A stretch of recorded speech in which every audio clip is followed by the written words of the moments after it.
is it possible that what we do when we take a particular political position on what's right or wrong is that it's largely influenced by trying to reverse something from our past?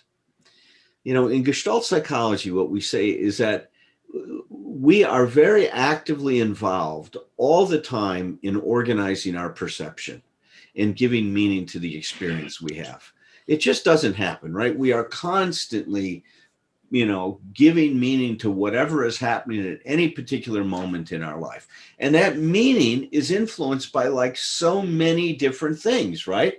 But mostly influenced by your emerging needs at the time. So, for example, if somebody was disempowered, they're going to move towards some kind of an organization or political position that would give them what? Power. Power. Right? That they are going to get, look towards something like that. That may be one way to get to what we're looking for, right? In terms of trying to understand in a very deep way some of these differences that we have in terms of how come we identify with this and how come we move in that direction or not, is that we're all trying. Like for me, one of the things I love about the Democratic Party when it's operating in my opinion in a great way is that it's responsive to the needs of most of the people. Is that it's really listening or trying to listen to. And that's been the big criticism of when the Democratic Party doesn't do well, is it loses touch with people, right? Because it's, so much been, to, in my opinion, the People's Party, is the way that we've thought about it.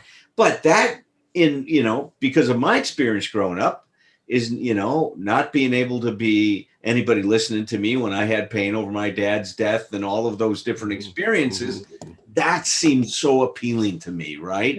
Right. That was moving me in such a great way. But it's a very interesting way to look at this stuff, It's almost like political psychology, right? No, it's good. What I wrote down was political views, understanding political views from the point of view of an origin story from your personal history. Right. It's like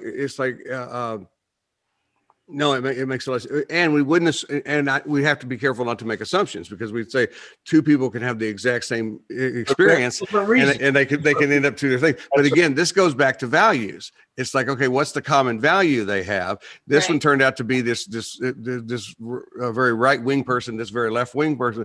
It's like, but they had a similar story, and they both experienced a loss of control, and this is what they believe is going to because that some of that's there. I mean, it's like we're not, we'd lose a lot of people if we tried to tell them that's where all our political views come from. But it's like we don't ever stop being ourselves. So that's right. And adding to that, the conversation about how do we do this beside listening and in extra communication and examining taking our own inventory is also getting out of our own comfort zone. So going someplace, being with people we don't ordinarily mix with, and listening, and then listening for the what's the common thread here? What do I have in common? Humanity, of course, with the people So I just think small steps like that can help in the healing and in the understanding of where, doesn't mean, again, everybody's going to agree, but there could be a little more compassionate view of, what's happened here.